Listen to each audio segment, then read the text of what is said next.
Oke, kali ini kita akan belajar caranya menginput data ya di sheet input. Kita bisa mengklik menu input data ini. Nah, inilah data-data yang harus teman-teman isikan. Ada jenis belanja, lalu ada urutan belanja juga. Oke, ada SPP, tanggal SPP, SPM, tanggal SPM, dan selanjutnya. Seperti itu. Nah, di sini ada beberapa menu ya di atas ini. Nah, untuk menu-menu yang ada lingkarannya ini, bulut-bulutan ini pada sisi kiri atas, di sini ada 4 menu ya. Ini adalah menu untuk menuju ke sheet yang lain. Jadi ada gambar rumah itu ke home, gambar file folder itu ke rekap belanja, dan gambar uang itu ke sheet ketersediaan dana. Nah, untuk yang loop itu untuk ke pencarian belanja. Nah, saya coba salah satu ke home. Oke, kita klik. Nah, ini adalah home yang tadi. Kedua kita ke rekap belanja. Nah, ini adalah rekap belanja per triwulan. Hasilnya pencarian belanja. Ada ketersediaan dana juga yang sudah saya jelaskan pada bagian yang lain ya.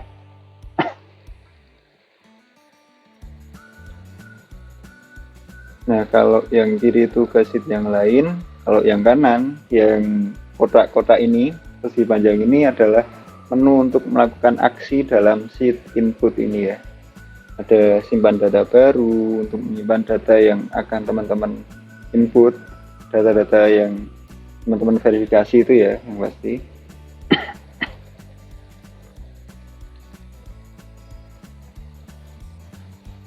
Nah, lalu ada menu cek dana. Cek dana ini untuk mengecek ketersediaan dana atas GU, LS atau transaksi yang teman-teman akan verifikasi. Jadi kalau nanti ada rekening belanja yang ternyata kok melebihi dana yang ada, nanti ada notifnya atau message box-nya ya. Seperti itu. Oke. Nah, selanjutnya ada hapus data. Hapus data ini akan menghapus data GU atau transaksi yang sudah teman-teman input di database ya. Tapi untuk data yang muncul di halaman sheet input ini tidak akan ikut terhapus seperti itu. Seumpama teman-teman terlanjur menginput LS1. Ini ternyata seharusnya ini bukan LS tapi GU atau TU. Nah, teman-teman nanti cari dulu aja LS1.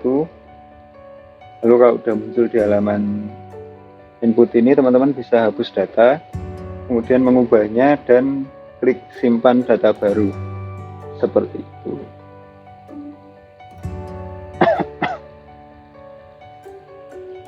Nah, kemudian ada menu buat baru. Buat baru ini hanya untuk mengosongkan halaman sheet input ini ya. Isian-isiannya akan dikosongkan untuk teman-teman agar bisa memasukkan data yang baru lagi seperti itu. Jadi nggak harus capek-capek menghapus satu-satu. Nah, untuk cari data ini akan memudahkan teman-teman dalam mencari data yang telah teman-teman input ya. Tapi ini pencariannya menurut jenis belanja dan urutan. Jadi teman-teman bisa mencari di jenis belanja GU urutan 1 misalnya. Teman-teman isi dulu aja GU 1. Lalu klik ke sel selain kotak itu ya. Lalu klik cari data. Nah, ini kenapa kok tidak ada datanya? Karena belum saya masukkan. Seperti itu. Nah, kemudian ada simpan perubahan. Nah, perbedaan hapus data dan simpan perubahan itu, kalau simpan perubahan gunakan untuk menyimpan isi dari GU atau LS yang sudah teman-teman input. Jadi bukan mengubah jenis belanjanya tadi ya.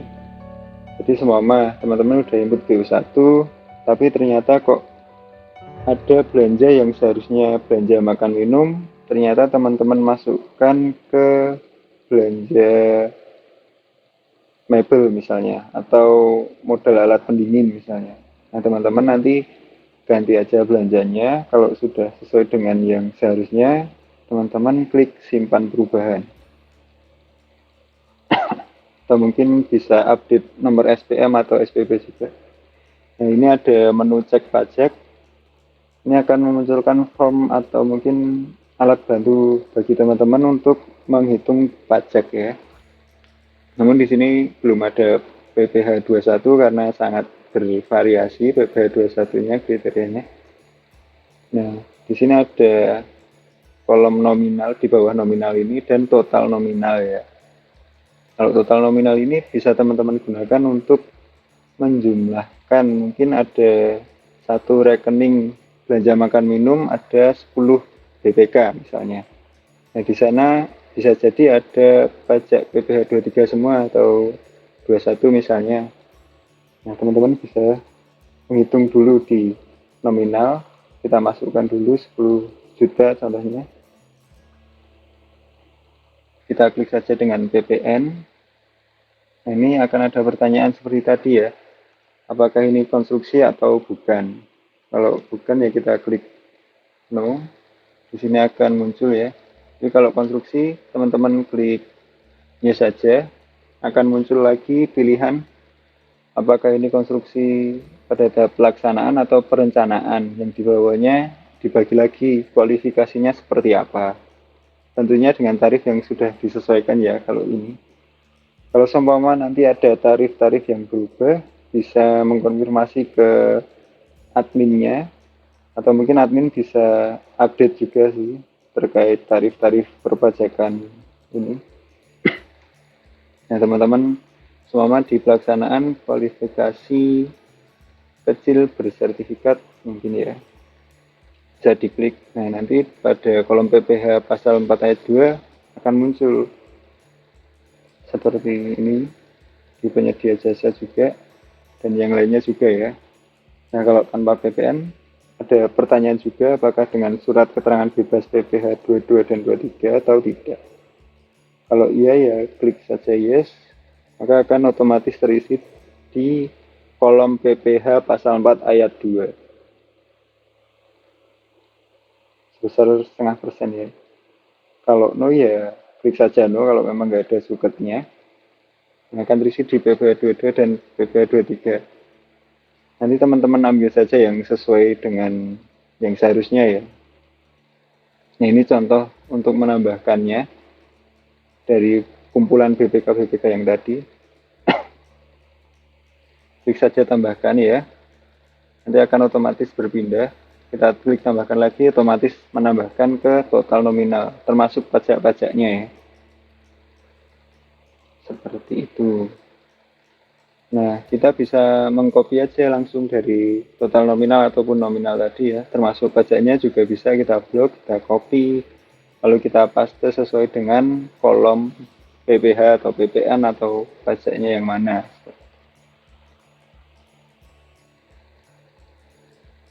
Nah, untuk membersihkan kolom nominal tadi bisa klik bersihkan. Seperti itu ya.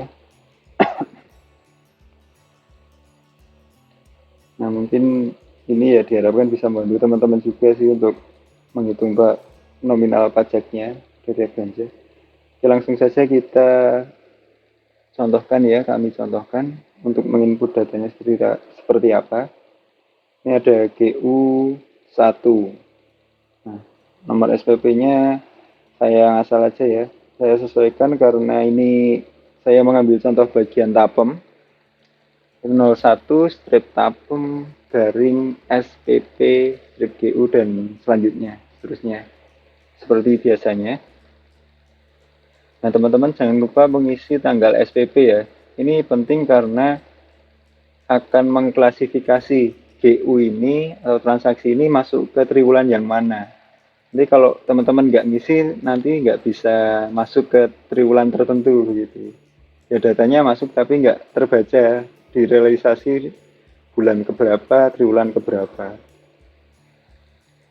Nah, oke, selanjutnya langsung kita masuk ke kolom nama belanja. Teman-teman, untuk mengisi nama belanja ini diawali dengan mengetikkan kode sub kegiatan ya. Contohnya di ini, kita ambil contoh di SPD, di sini ada sub kegiatan koordinasi dan penyusunan dokumen RKS KPD. Nah, teman-teman cukup mengetikkan dari mulai 01 nih, 01.2.01.02 ini ya. Ini adalah kode sub kegiatannya. Nah, mulai ini teman-teman. Nah, 01 ini ya.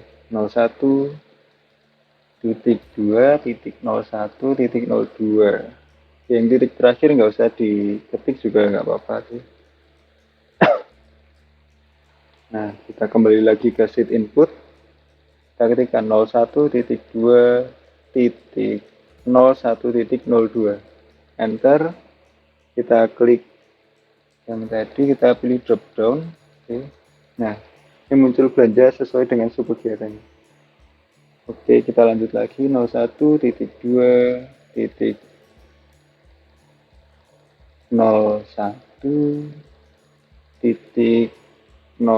Oke. Enter lagi. Nah, sebenarnya teman-teman nggak harus enter terus pindah kursor, klik sel di atasnya lalu klik drop down itu ya. Teman-teman bisa saja langsung aja kan mengetik 01.2.01.03 lalu tekan di keyboard itu, tekan Ctrl dan Enter secara bersamaan biar nggak usah pindah-pindah, lalu tekan Alt dan panah ke bawah ya. Jadi teman-teman nggak harus pindah-pindah kursor seperti itu. Oke, kalau sudah terpilih belanjanya, kita klik Enter. Nah, ini setidaknya bisa memudahkan teman-teman ya, daripada pindah-pindah kursor, pindah-pindah mouse, seperti itu. Nah, lanjut kita isi aja. Saya ngasal ya isinya ini. Nggak ada data yang sebenarnya.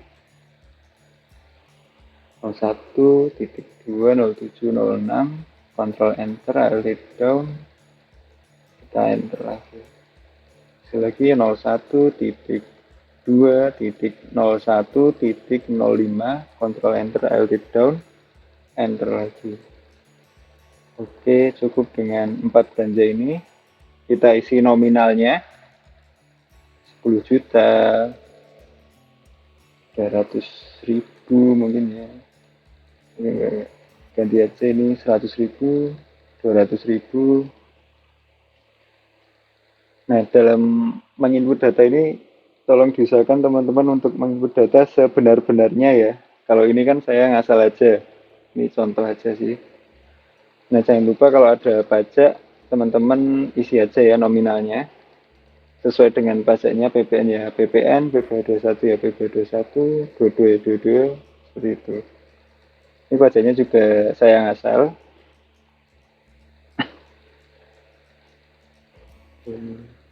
Rp300.000 beda 2, PPN-nya mungkin 500.000, oke. Nah, selain teman-teman harus mengisi nama belanja, nominal, nah ini yang wajib sih. Untuk pajak opsional aja kalau memang ada. Nah, ada juga kolom keterangan, ini opsional. Mungkin teman-teman ingin menambahkan keterangan di rekening belanja makanan dan minuman misalnya. Ternyata di situ ada pajaknya, hanya saja kurang billingnya. Nah, teman-teman bisa mengetikkan di sana kurang billing seperti itu. Tapi sekiranya ini menambah pekerjaan teman-teman ya nggak diisi juga nggak apa-apa, mungkin ya. Hanya opsional saja. Teman-teman juga bisa menambahkan billing PPh 21-nya ya, atau mungkin billing PPh manapun atau PPN juga bisa.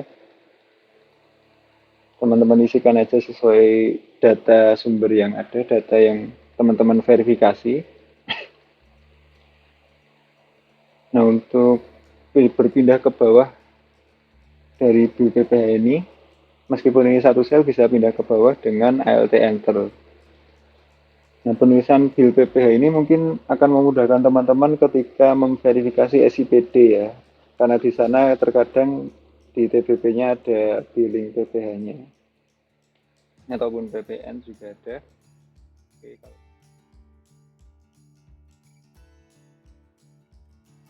udah, coba kita cek dana.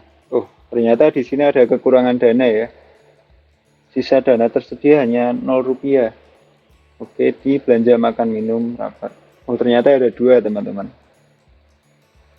Oke, nah untuk yang mengalami kekurangan dana ini akan otomatis berwarna kuning dan bold. Kita cek aja di ketersediaan dana. Oh, ternyata memang di triwulan 1, dua belanja tadi tidak ada anggarannya. Ya, malah saja tadi hanya 0 rupiah untuk anggaran atau sisa dana yang ada ya. Oke, bener kan ini? Oh, 0 ya. Memang nggak ada anggarannya di triwulan 1. Belanja ini juga 0105, kita kembali ke input saja mungkin ya teman-teman untuk menggantinya tadi, mengganti dua belanja tadi.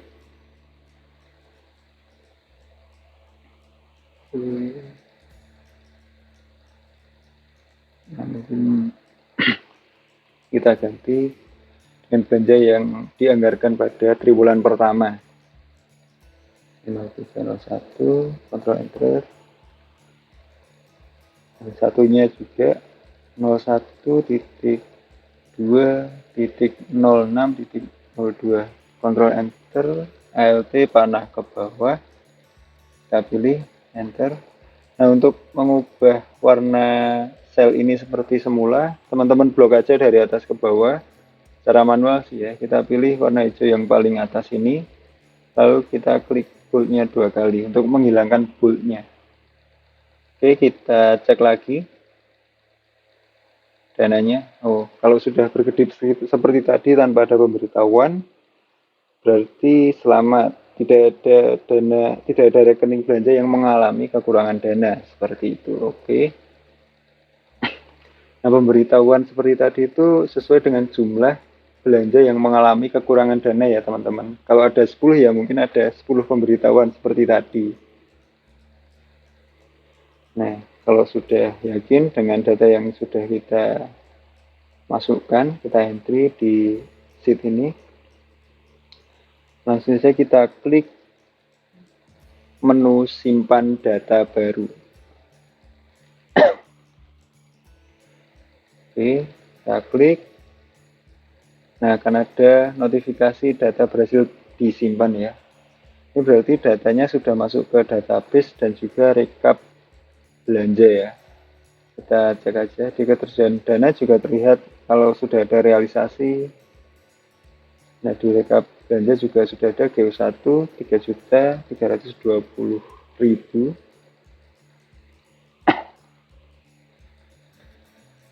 Nah, sesuai kan teman-teman jumlahnya. Oke. Nah, mungkin teman-teman ingin mengubah nominalnya atau isi dari GU ini ya. Itu dari 100 menjadi 40, kita klik simpan perubahan, kita masukkan passwordnya, lalu kita klik OK atau enter aja. Nah, kenapa kok harus masukin password? Nah, ini untuk jaga-jaga aja, mungkin teman-teman nggak sengaja ngeklik atau mungkin ragu dalam mengubahnya.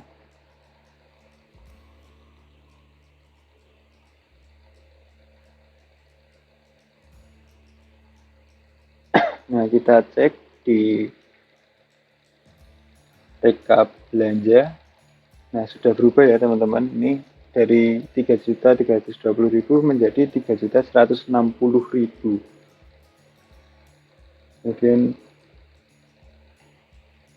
kita seumpama kita ingin mengubah GU1 ini ternyata seharusnya LS misalnya ya. Kita hapus datanya terlebih dahulu. Akan ada pertanyaan seperti ini untuk meyakinkan teman-teman ya. Lalu kita harus memasukkan passwordnya, Jogja Kota. Oke. Nah, ini berarti datanya sudah dihapus. di database ya, tidak di sheet input ini. Coba kita cek di sheet ketersediaan dana, realisasinya sudah 0 karena database sudah dihapus. Kemudian kita ke rekap belanja juga sudah nggak ada, GU1-nya udah nggak ada datanya. Kemudian kita ke database ya. Kita masukkan passwordnya Jogja Kota. Oke, nah di sini juga kosong teman-teman, seperti sedia kala, seperti teman-teman sebelum input datanya. Nah, kalau sudah seperti itu teman-teman ganti saja ini LS1 atau mungkin TU ya. Nah, nomor SPP-nya juga diganti sesuai dengan aturannya. GU kita ganti LS.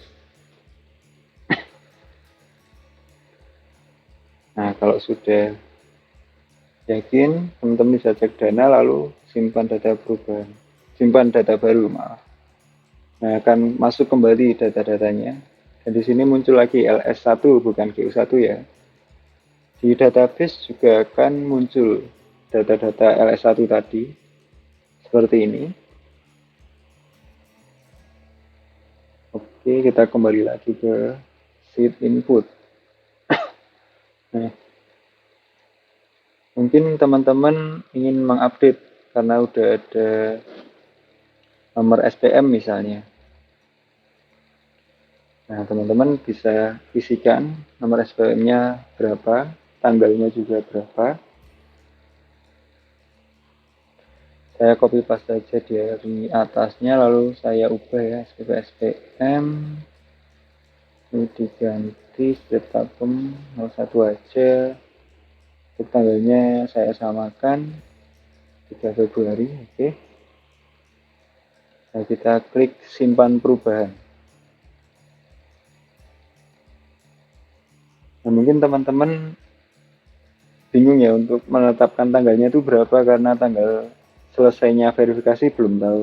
Nah, teman-teman mungkin bisa mengasumsikan aja, mengira-ngira selesainya kapan. Kalau nggak hari ini ya mungkin besok. Yang penting keisi ya.